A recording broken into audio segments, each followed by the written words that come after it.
Hi everyone, welcome back to my channel the knowledge club. आज हम शुरू करेंगे टीम बिल्डिंग लीडरशिप का यूनिट 3 जो बीबीए थर्ड सेमेस्टर का है। तो जैसा कि मैं ये यूनिट शुरू करने से पहले मैं आपको एक बात बता देना चाहता हूँ। कई लोगों का कमेंट जो है हमारे चैनल पे आ रहा है कि सर इंडियन इकोनॉमी के ये वीडियोस कब आएंगी, ये यूनिट की वीडियोस कब आएंगी, टीबीएल की कब आएंगी। तो मैं आपको बता देना चाहता हूँ कि जो भी वीडियोस आ रही हैं उसको देखते जाइए, क्योंकि वीडियोस आने में टाइम लगेगा। मतलब ऐसा नहीं है कि एक दिन में 5-6 वीडियोस पड़ जाएंगी। अब मैं किसी बुक से तो आपको पढ़ा नहीं रहा हूँ, मैं भी चाहता हूँ कि इजी से इजी टॉपिक आप तक जाए। तो इस वजह से काफ़ी सारा सर्च करने के बाद मैं ऐसे इजी डेफिनेशन निकालता हूँ। तो अभी आपका इंडियन इकोनॉमी का पेपर तो है नहीं। इंडियन इकोनॉमी का पेपर शायद आपका 7 को है और सेकेंड एमआईएस का पेपर है। तो पहले तो आपका जो है कि मतलब एडवर्टाइजिंग मैनेजमेंट के पांचों यूनिट पड़ गए। अब उसके बाद शायद सेकंड पेपर मेरे ख्याल से आपका टीबीएल का है। तो टीबीएल की अब तीसरी यूनिट पढ़ रही है। तो एक यूनिट ऑलरेडी इंडियन इकोनॉमी की अपलोड हो चुकी है, आप उसको देख लीजिए। बाकी कल कोशिश करूंगा कि दूसरी यूनिट जो है इंडियन इकोनॉमी की वो जल्दी से जल्दी आ जाए। तो चलिए हम यहाँ पे टीम बिल्डिंग लीडरशिप का जो यूनिट 3 है इसको शुरू करते हैं। आज बीबीए थर्ड सेम के लिए ये इम्पोर्टेंट है। यूनिट 3 से क्वेश्चंस आते हैं। और ये काफ़ी इम्पोर्टेंट टॉपिक भी है, लीडरशिप। तो लीडरशिप में हम देखते हैं लीडरशिप क्या होती है। लीडरशिप तो आपको पहले ही पता होता है कि अब एक टीम होती है ऑर्गेनाइजेशन की। टीम को जो पूरा कंट्रोल करता है, मैनेज करता है, मोटिवेट करता करता है, उसी को हम लीडर कहते हैं। लीडर देखिए, लीडर एक हो जाते हैं जो हमारी जो है इलेक्शंस में खड़े होते हैं, उनको भी लीडर कहते हैं। उसी तरीके का एक वो लीडर जो होता है वो पूरे देश को या पूरे एक क्या कहते हैं प्रदेश को या पूरे एक गांव को संभालता है। इसी तरीके से जो इसमें जो लीडर होता है ये क्या करता है, आपकी पूरी टीम को संभालता है, उनको मोटिवेट करता है, उनको जो भी रिसोर्सेज चाहिए वो प्रोवाइड कराता है, ताकि जो उनका एक गोल है वो गोल अचीव हो सके। तो चलिए लीडरशिप की एक डेफिनेशन जो है हम यहाँ पे थोड़ा सा देख लेंगे। Leadership is the art of motivating a group of people to act toward achieving a common goal. Leadership एक आर्ट है। इसमें लिखा है लीडरशिप एक आर्ट है जो कि पीपल को, जो कि ग्रुप के लोगों को, जो टीम के लोग हैं उनको मोटिवेट करता है, ताकि जो एक कॉमन गोल है, सबका एक कॉमन गोल है। अब अगर टीम है तो टीम में सबका अलग अलग गोल थोड़ी ना होगा, एक कॉमन गोल होता है। तो ये लीडरशिप एक आर्ट है जो कि टीम के मेंबर को मोटिवेट मोटिवेट करता है, ताकि वो जो एक गोल है उसको अचीव कर सकें। देखिए इसमें आगे लिखा है, in a business setting this can mean directing worker and collab with the strategy to meet the companies need. मतलब कि देखिए बिजनेस के हिसाब से अगर देखा जाए तो जो कंपनी के जो गोल होते हैं उनको अचीव करने के लिए लीडरशिप बहुत ही ज़्यादा काम आता है, जो वर्कर्स होते हैं उनको मोटिवेट करने के लिए। इसमें आगे लिखा है, leadership is the potential to influence behaviour of other. Influence मतलब जैसे मान लीजिए किसी का मतलब, जैसे इन्फ्लुएंस का मतलब आप सिंपली समझ लीजिए किसी को मनाना। तो लीडरशिप एक ऐसा पोटेंशियल है कि जो दूसरे के बिहेवियर होता है उनको इन्फ्लुएंस कर लेता है, मतलब उनको जान लेता है अच्छे से। एक मतलब कहने का मतलब ये हो गया कि लीडरशिप एक आर्ट है जो कि हमारी जो टीम होती है, टीम मेंबर्स को मोटिवेट करने में हेल्प करता है, उनको इन्फ्लुएंस करने में हेल्प करता है। It is also defined the capacity to influence a group toward the realization of a goal. Leaders are required to develop future vision and to motivate the organization member to want to achieve the goal. Leader क्या करने के लिए होते हैं, ये जो future, हमारा future का जो गोल है उसको अचीव करने के लिए, फ्यूचर विजन के गोल्स, फ्यूचर के विजन को डेवलप करने के लिए और ऑर्गेनाइजेशन के मेंबर को मोटिवेट करने के लिए। तो इसमें चलिए आगे जो सेकंड हमारा है वो है, सेकंड टॉपिक जो है वो है कॉन्सेप्ट ऑफ लीडरशिप। लीडरशिप के कुछ कॉन्सेप्ट्स होते हैं, देख लेते हैं इसमें क्या लिखा है। Leadership is a practical skill and a research area that help individual to influence और लीड टीम। लीडरशिप एक प्रैक्टिकल स्किल होती है जो कि and research area that help to individual to influence and lead team, जो कि मतलब team को लीड करने के लिए होती है, ऑर्गेनाइजेशन और इंडिविजुअल। जैसे मान लीजिए कोई लीडरशिप का कॉन्सेप्ट आप पढ़ रहे हैं, तो कॉन्सेप्ट का मतलब ये हो गया कि लीडरशिप होता क्या है, एक तरीके से यही समझ लीजिए। पहले आपने डेफिनेशन पढ़ा, अब उसका आप कॉन्सेप्ट समझ रहे हैं। तो लीडरशिप एक स्किल होती है जो कि किसी भी इंडिविजुअल या टीम मेंबर्स को क्या करती है, मोटिवेट करती है, उनको टीम को एक साथ लेके चलती है, उनमें कॉन्फ्लिक्ट ना हो। तो कई सारे जो है फैक्टर्स होते हैं लीडरशिप में। Great leader are create through an endless cycle of self-study, training, preparing, and experience. Great leaders are presently working and concerning people improve their administration. देखिए जो ग्रेट लीडर होता है वो क्या होता है, डेफिनेशन में तो कुछ और लिखा है, लेकिन चलिए सिंपल में मैं समझाता हूँ। जो ग्रेट लीडर होता है वो पीपल को जो है, जो भी टीम मेंबर्स होते हैं, जो भी वर्कर्स होते हैं, उनको क्या करता है, उनको उनके काम के प्रति कंसंट्रेट कराता है, उनकी जो वर्क एफिशिएंसी होती है उनको इम्प्रूव कराता है। तो लीडरशिप की एक क्वालिटी होती है। आगे चलते हैं, देखते हैं लिखा क्या है। Myths about leadership. देखिए लीडरशिप के कुछ मिथ्स होते हैं। मिथ्स मतलब अफवाह। अफवाह मतलब अफवाह होती है कुछ लीडरशिप की। लोग कुछ कहते हैं लीडरशिप के बारे में, लोग कुछ समझते हैं। तो देखिए इसमें पहला जो अफवाह है इसको मैंने यहाँ पे एक्सप्लेन नहीं किया है, आपको एक्सप्लेन यहाँ पे आप पॉइंट्स याद कर लीजिए, आप खुद ही अपने से भी लिख सकते हैं। तो चलिए यहाँ पे 3 पॉइंट मैंने जो मेन है वो यहाँ पे निकाल लिया है। पहला जो लीडरशिप आर बॉर्न। देखिए अब कुछ लोगों का मानना होता है कि लीडरशिप क्वालिटी जो होती है एक पर्सन में वो बचपन से होती है, स्टार्टिंग से होती है, जब वो पैदा होते हैं तभी से होती है। जैसे कि मान लीजिए अब कोई जैसे मान लीजिए कोई लीडर है, कोई नेता है, तो कई सारे नेता जो है पढ़े लिखे नहीं होते हैं, तो उनके अंदर एक क्वालिटी होती है जिससे कि वो अपना दबदबा बनाए रखते हैं, और जब वो इलेक्शन में खड़े होते हैं तो जीत जाते हैं। तो कुछ लोगों का ये मानना होता है कि लीडरशिप क्वालिटी बॉर्न होती है, लेकिन कुछ लोगों का ऐसा मानना होता है कि ऐसा कुछ नहीं है। सेकंड पॉइंट जो इसमें है, leadership must be the most knowledge. देखिए कुछ ऐसी अफवाह भी है, लीडरशिप के लिए बहुत सारी नॉलेज होनी चाहिए, लेकिन ऐसा कुछ नहीं है। लीडरशिप के लिए आपको थोड़ी बहुत भी नॉलेज चाहिए आपके अंदर। देखिए यहाँ पे ये जो फर्स्ट पॉइंट था, ये मतलब कुछ लोग ये कहते हैं लीडरशिप क्वालिटी शुरू से होती है, बचपन से होती है, जब वो पैदा होते हैं। सेकंड पॉइंट है leadership must be the most knowledge. Leadership के लिए बहुत सारी नॉलेज होनी चाहिए, तो ये भी गलत है। देखिए दोनों का होना बहुत जरूरी है। फर्स्ट सेकंड पॉइंट मतलब कुछ जो है बचपन से भी होता है, कुछ आपको नॉलेज भी होनी चाहिए। तो थर्ड पॉइंट जो है, management and leadership are the same. ये भी देखिए कुछ लोग मानते हैं मैनेजमेंट और लीडरशिप सेम होती है, लेकिन ऐसा कुछ नहीं है। मैनेजमेंट और लीडरशिप ये दोनों अलग होती हैं।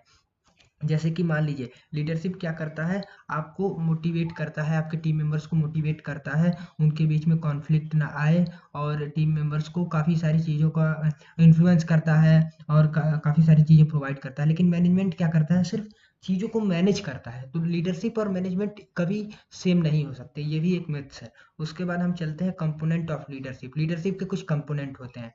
पहला है influence. Leadership is about someone influence motivate और इंस्पायरिंग अदर।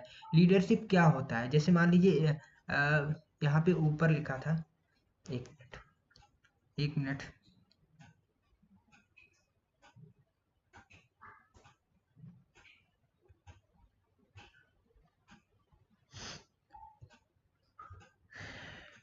पीपीटी थोड़ा सा यहाँ पे,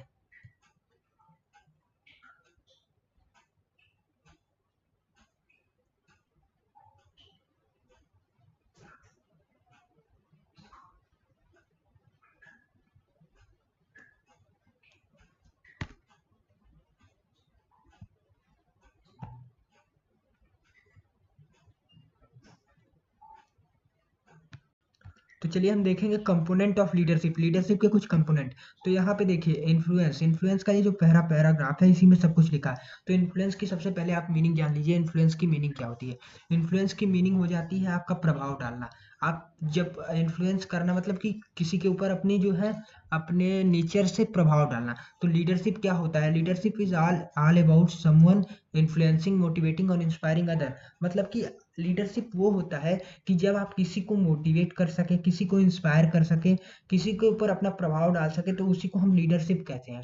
लीडरशिप में कई सारी क्वालिटीज होती हैं, इसमें से ये 3 क्वालिटीज जो है बहुत ही ज़्यादा इंपॉर्टेंट होती हैं कि आप किसी को इंस्पायर कर सकते हैं किसी काम के लिए, उसको मोटिवेट कर सकते हैं ताकि वो काम जल्दी करे और फिर डिमोटिवेट ना हो, उसको इन्फ्लुएंस कर सकते हैं, उसके ऊपर अपना प्रभाव डाल सकते हैं। तो लीडरशिप का ये पहला पॉइंट था। सेकंड पॉइंट था आउटस्टैंडिंग सेल्फ अवेयरनेस। मतलब अपने प्रति जो अवेयरनेस है वो मतलब आउटस्टैंडिंग, वो अच्छी होनी चाहिए। ऐसा नहीं है कि कोई भी लीडर अपनी जो है अपने बारे में ही ना जानता हो कि उसकी स्ट्रेंथ उसकी वीकनेस क्या है। तो ये एक और कंपोनेंट हो जाता है इसका क्या कहते हैं, लीडरशिप का ये एक और कंपोनेंट हो जाता है। थर्ड जो है vision. Outstanding leader see whole picture and do not get to focus on specific task incentives. मतलब कि जो एक लीडर होता है वो होल जो मतलब पूरे ऑर्गेनाइजेशन में जो विजन होता है, जो गोल होता है उसकी तरफ देखता है, वो अपने एक स्पेसिफिक टास्क और इंसेंटिव के लिए नहीं जाता है। तो ये और एक लीडरशिप का कंपोनेंट होता है। अगर वो ऐसा है तो ये वो एक गुड लीडर कहलाता है। और लीडर जो होता है वो उसके मतलब उसको एक गुड नॉलेज होना चाहिए इंडस्ट्री ऑर्गेनाइजेशन और मतलब ताकि वो आगे चल के स्ट्रेटेजी थिंकिंग ऑर्गेनाइजेशन के बारे में सोच सके और भी सारी स्ट्रेटेजी बना सके। तो देखिए थर्ड पॉइंट था विजन, जिसमें लास्ट पॉइंट लिखा हुआ है they have deep knowledge of related industry organisation and seen as strategy thinking. जैसे मान लीजिए कि आगे चल के आपको स्ट्रेटेजी करना है, आगे सोचना है ऑर्गेनाइजेशन के बारे में, तो उसके लिए आपको डीप नॉलेज होनी चाहिए। फोर्थ कंपोनेंट है कम्युनिकेशन स्किल। कम्युनिकेशन स्किल का मतलब हो गया great leader do not have to be great auditors और एक्सपेंसिव राइटर। ग्रेट लीडर का मतलब ये नहीं होता है कि वो सिर्फ राइटर हो और सिर्फ बोलने वाला हो। What is required is that they are inspirational and मतलब कम्युनिकेशन स्किल का मतलब ये हो गया कि अगर कोई लीडर है और ऑर्गेनाइजेशन में कभी कोई दिक्कत आती है या फिर टीम मेंबर को कोई दिक्कत है, तो मतलब उसकी बातों से वो समझ जाए। कम्युनिकेशन स्किल ऐसी होनी चाहिए एक लीडर के अंदर कि जो सामने वाला बंदा है वो उनकी बातों को समझे, उनकी बातों से मोटिवेट हो। ये नहीं कि उनकी बातों को समझे ही ना, वो क्या बोल रहे हैं, एक लीडर क्या बोल रहा है तो उनकी बातों से। अब जैसे मान लीजिए अभी रिसेंट का इलेक्शन अगर हम देखते हैं तो इसमें जो है बीजेपी जीत गई यूपी में। तो इसमें क्या था कि जैसे मान लीजिए सारे लीडर्स अपनी अपनी रैलियां कर रहे थे, लेकिन जैसे जिनकी बातें ज़्यादा समझी जाती हैं उनको वोट मिलता है। तो वही हुआ यूपी में भी। तो वही होना चाहिए एक लीडरशिप में भी कि उनके अंदर एक कम्युनिकेशन स्किल ऐसी होनी चाहिए कि आगे जो आपकी टीम मेंबर्स हों उनको बातें समझ में आए। उसके बाद फिफ्थ पॉइंट है, फिफ्थ कंपोनेंट है team builder. Great leader must have outstanding team builder skill. जो ग्रेट लीडर होता है वो उसके अंदर एक ऐसी स्किल होती है कि वो टीम को बिल्ड करके चले, टीम को बांधे रखे। This required first and foremost the ability to attract their retain and top talent. ये एक टैलेंट होता है ताकि वो अपनी तरफ अट्रैक्ट कर सके। उसके बाद चलिए हम देखते हैं लीडरशिप स्किल। लीडरशिप स्किल में जो होता है पहला पॉइंट है open communication. A good leader keeps an open line of communication while team member and can sustainably explain organization goal and task using different type of communication channel as one session, email, video, chat, phone calls। देखिए different different type की communication होती है। तो एक team member जो होता है, जो गुड लीडर होता है, वो ओपन कम्युनिकेशन का मतलब खुल के बातें कर सके। जो जो भी टीम मेंबर्स होते हैं उनके खुल से उनको उनके साथ खुल के बातें कर सके।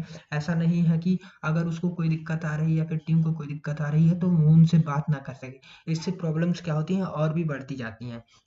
An effective leader also shares clear message and make complex ideas easy to understand for everyone। जो इफेक्टिव लीडर होता है वो क्लियर मैसेज देता है और अलग अलग आइडियाज जो हैं वो बताता है ताकि सबको सब कोई अंडरस्टैंड हो सके, सबको समझ में आ सके। सेकंड पॉइंट जो है लीडरशिप स्किल में creativity. A creativity leader can brainstorm new idea and inspire other to work creative and innovation. Brainstorm का मतलब आप समझते हैं? ब्रेनस्टॉर्म का मतलब ये हो गया कि जैसे मान लीजिए आपकी टीम में 10-15 लोग हैं, 10-15 लोग, अब आपके पास 3 से 4 आइडिया हैं। अब आप उनसे वोटिंग करवाएंगे कि जैसे मान लीजिए आप उनसे वोटिंग करवाएंगे कि कौन सा आइडिया सही है। अब मेजोरिटी में जिसका मतलब मान लीजिए 15 लोगों में से 8 लोगों ने एक आइडिया पे दिया, 4 पे एक पे दिया और 3 पे एक पे दिया। तो इसमें क्या होता है कि जैसे 8 लोगों ने जिस आइडिया पे ज़्यादा वोट मिला होगा वही आइडिया जो है मतलब यूज किया जाता है। तो क्रिएटिव लीडर के ऐसे ऐसे मतलब लीडर्स जो होते हैं क्रिएटिव होते हैं, ऐसे ऐसे चीज सोचते रहते हैं। अगर कोई आइडिया आता है, अगर 3 आइडिया आते हैं या फिर 3 प्रॉब्लम्स आती हैं या फिर कोई प्रॉब्लम्स की 3 सॉल्यूशंस आते हैं या फिर कई सारे सॉल्यूशंस आते हैं, तो ब्रेनस्टॉर्मिंग करवा के या फिर अलग अलग क्रिएटिव चीजों से जो है पता लगवाते हैं। For example success leader will always recognise and reward employ for their creativity input. For successful leader जो होता है वो हमेशा रिकॉग्नाइज और रिवार्ड एम्प्लॉयर को रिवॉर्ड देता है, उनको रिकॉग्नाइज करता है। तो यहाँ पे ये जो फोर्थ पॉइंट था ये क्रिएटिविटी काफ़ी इंपॉर्टेंट है। क्रिएटिविटी का मतलब एक बार और समझ लीजिए। जो लीडर होता है वो अलग अलग चीज़ें करते रहता है, अगर कोई प्रॉब्लम आ गई तो उनकी सोल्यूशन ढूंढने के लिए कुछ क्रिएटिविटी करता रहता है। तो एक लीडर का एक और स्किल होता है। उसके बाद होता है positivity. A great leader bring positivity into work environment. जो ग्रेट लीडर होता है उसके लिए वर्क इन्वायरमेंट कैसा भी हो वो पॉजिटिव रहना चाहिए हमेशा। Which in to unplace the employ and encourage them, ताकि एम्प्लॉय भी इंकरेज हो सके, एम्प्लॉय भी मोटिवेट हो सके। तो लीडर की एक और स्किल होती है पॉजिटिविटी। उसके बाद देखते हैं कॉन्फ्लिक्ट रिजोल्यूशन। कॉन्फ्लिक्ट का मतलब सबसे पहले आप समझ लीजिए, कॉन्फ्लिक्ट का मतलब हो जाता है कि लड़ाई झगड़ा, दो दो टीम मेंबर्स के बीच में, दो लोगों के बीच में लड़ाई झगड़ा, इसी को बोलते हैं कॉन्फ्लिक्ट सोल्यूशन, कॉन्फ्लिक्ट रिसोल्यूशन।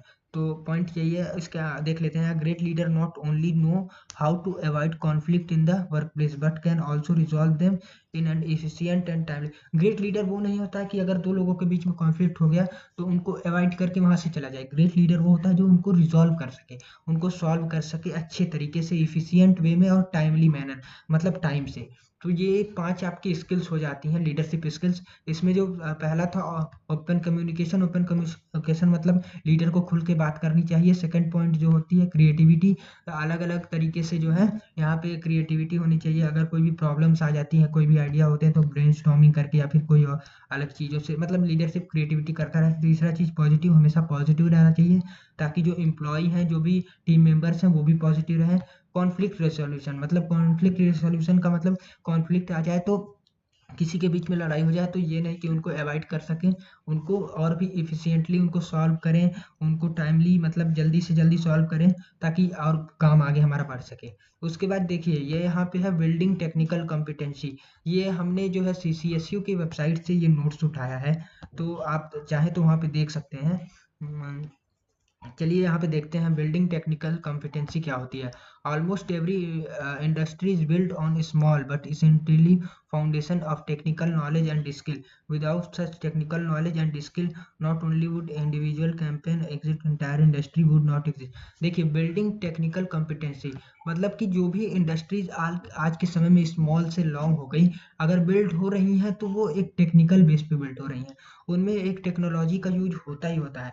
और देखिए अगर टेक्नोलॉजी का नॉलेज नहीं रहता है तो मतलब टेक्नोलॉजी नहीं है अगर उस इंडस्ट्री में, तो वो इंडस्ट्री आज की डेट में बेकार ही है, फिर उसका कोई मतलब नहीं है। तो कहने का मतलब ये हो गया इस पॉइंट का कि जितनी भी इंडस्ट्री होती हैं उनको टेक्निकल नॉलेज होना ही चाहिए, स्किल्स, ऐसी स्किल्स होनी ही चाहिए ताकि जैसे वो आगे और भी जो अपने गोल्स हैं उनको अचीव कर सके।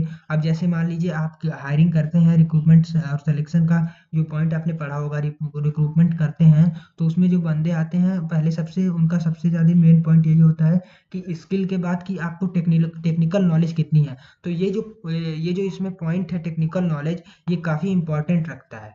तो आप इसको एक बार देख लीजिएगा अच्छे से। यहाँ पे छोटा सा ही मैंने डेफिनेशन दिया है, बाकी ये इतना इंपॉर्टेंट नहीं है कि आपके एग्जाम में आएगा। हाँ यूनिट में है तो यहाँ पे मैंने कवर करवा दिया है। उसके आगे चलते हैं basic leadership skill. Leadership skill, basic leadership skill हमने आपको बताया क्रिएटिविटी, पॉजिटिविटी, कॉन्फ्लिक्ट रिजोल्यूशन, तो ये सब होती हैं। अब यहाँ पे बेसिक लीडरशिप स्किल क्या होती है, चलिए तो यहाँ पे देखते हैं। डिसिवनेस मतलब इफेक्टिव लीडर और those who can make decision quickly with the information they have। देखिए इफेक्टिव लीडर वो होता है कि जो भी इंफॉर्मेशन मिलती है उससे आपको क्विकली डिसीजन लेता है। Effective decision making come with the time and experience. देखिए और as you know become more familiar with your specific industry. मतलब ये हो गया कि इफेक्टिव लीडर वो होता है कि जो क्विकली डिसीजन ले, इंफॉर्मेशन को कलेक्ट करके, वही होता है इफेक्टिव लीडर। तो यहाँ पे सेकंड पॉइंट है integrity. Integrity is often seen as just thankful or honesty, but in many cases it also means having a standing by set of stronger value. Integrity in the workplace often means being able to make ethic choice and helping the company maintaining the positive image. देखिए integrity क्या होती है, जो भी आपकी organisation होती है, leadership के अंदर एक इंटीग्रिटी होनी चाहिए, इंटीग्रिटी स्किल, ताकि वो आपके ऑर्गेनाइजेशन के, आपके कंपनी के जो इमेज है उसको एक पॉजिटिव बना सके। आगे चलते हैं, इसमें थर्ड पॉइंट है रिलेशनशिप बिल्डिंग और टीम बिल्डिंग। देखिए इसमें लिखा है leadership require the ability to build maintain a strong and collaborative team of individual working toward the same goal. देखिए यहाँ पे जो लास्ट लाइन में लिखा है individual working towards the same goal, जो भी इंडिविजुअल होते हैं, जो भी टीम मेंबर होते हैं, वो एक सेम गोल के लिए वर्क करें। तो एक लीडरशिप की एक क्वालिटी होती है कि वो ऐसा रिलेशनशिप बिल्ड करके रखे कि जो भी इंडिविजुअल होते हैं, जो भी अलग अलग मेंबर होते हैं टीम में, वो एक कॉमन गोल के लिए काम करें। फोर्थ पॉइंट होता है problem solving. Good leader are skill at solving issues that are arise job. Effective problem solving often require staying claim and identifying step by step solution. Problem solving का मतलब हो गया स्टेप बाय स्टेप सॉल्यूशन। जैसे कि कोई भी problem आती है, मैंने आपको ऊपर एग्जांपल दिया क्रिएटिविटी का, उसमें एक पॉइंट था ब्रेनस्टॉर्मिंग। ब्रेनस्टॉर्मिंग का मतलब हो जाता है कि आपको अलग अलग लोगों से अलग अलग राय लेके उसके बाद एक राय पे आपको जो मतलब जो राय होती है, जो ज्यादा लोग एक राय देते हैं उस पे काम करना। तो यहाँ पे प्रॉब्लम्स जब आती हैं तो उसको स्टेप बाय स्टेप सॉल्व करते हैं अलग अलग तरीकों से। उसके बाद फिफ्थ, यहाँ पे फिफ्थ पॉइंट नहीं होगा, 4 ही पॉइंट है। उसके बाद हम देखेंगे एडवांस लीडरशिप स्किल।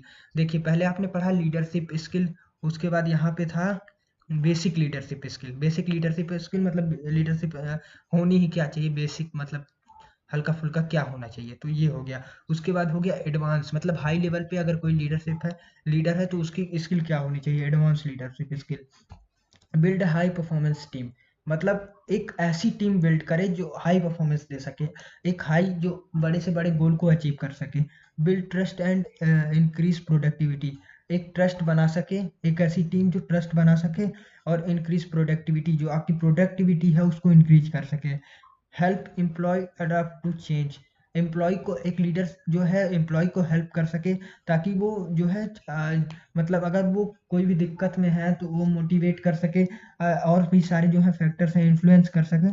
तो ऐसा हो जाता है ये थर्ड पॉइंट। फोर्थ पॉइंट है फैसिलिटी कॉन्फ्लिक्ट रिजोल्यूशन सोल्यूशन। ऊपर मैंने बताया कि जो भी कॉन्फ्लिक्ट होता है ऐसा नहीं है कि उसको देख के अनदेखा कर दे सके, उसको इफेक्टिव वे में जो है सॉल्व कर सके। फिफ्थ पॉइंट हो गया enhance work relationship, work relationship को और भी बढ़ा सके, जो भी वर्किंग वाले लोग हैं, टीम मेंबर्स हैं, उनकी रिलेशनशिप को और बढ़ा सके। सिक्स्थ पॉइंट है develop negotiating and problem solving skill, एक ऐसी स्किल होनी चाहिए लीडरशिप के अंदर जो कि प्रॉब्लम्स को सॉल्व कर सके। सेवंथ पॉइंट है help team member adopt to change, team member को हेल्प कर सके ताकि वो अलग अलग चेंजेस ला सकें। तो ये सारे कुछ पॉइंट्स थे। उसके बाद है build hi team performance. Hi team performance को कैसे बिल्ड किया जाए, देखिए क्रिएट स्टेबल टीम, एक ऐसी टीम बनाई जाए जो कि स्टेबल रहे, जो कि बार बार बदले ना, पहला पॉइंट है। सेकंड पॉइंट है build a cohesive and value aligned team dynamic, एक ऐसी टीम बनाई जाए जो कि काफी मतलब काफी स्टेबल हो, ऐसा ना कि डायनेमिक बार बार चेंज होती रहे। उसके बाद थर्ड पॉइंट है इनकरेज एन इन्वायरमेंट और ऑफ ओपन कम्युनिकेशन, ऐसा इन्वायरमेंट बनाया जाए ताकि एक दूसरे से लोग खुल के बात कर सकें। फोर्थ है stress on the important of learning, stress on the importance of learning, जैसे आप मतलब कुछ ना कुछ सीखते रहें लोग, एक ऐसा इन्वायरमेंट बनाया जाए कुछ ना कुछ सीखते रहें लोग। सेट मेजरेबल गोल, एक ऐसा गोल सेट किया जाए जो अचीव हो सके। तो यहाँ पे कुछ ये सारे टॉपिक्स थे जो कि आपके थर्ड यूनिट के थे, टीबीएल टीम बिल्डिंग लीडरशिप के। बाकी और भी यूनिट्स की वीडियो आएंगी, टीबीएल की, इंडियन इकोनॉमी की, और अभी मैं इंडियन इकोनॉमी की जो है इंपॉर्टेंट क्वेश्चंस की भी वीडियो डालूंगा। उसके बाद जो है आपकी इनकम टैक्स की, इनकम टैक्स का तो मुझे कोई नॉलेज नहीं है, बट इनकम टैक्स के इंपॉर्टेंट क्वेश्चन की वीडियो भी पड़ेगी। तो आप चैनल को जो है सब्सक्राइब कर दें, बाकी लोगों तक शेयर कर दें। और एक बात और, हाँ, मैं वीडियोस डालते जा रहा हूँ, पहले मैं वीडियो ऐसे नॉर्मली रिकॉर्ड करके डालता था, अब मैं थोड़ी सी दिक्कत होती है वीडियो डालने में, बट मैं अच्छे से डालता हूँ पीपीटी बना के। तो आप अगर एक सब्सक्राइब करेंगे तो उससे हमें मोटिवेशन मिलेगी और बाकी सारी और भी वीडियोस आएगी। Thank you.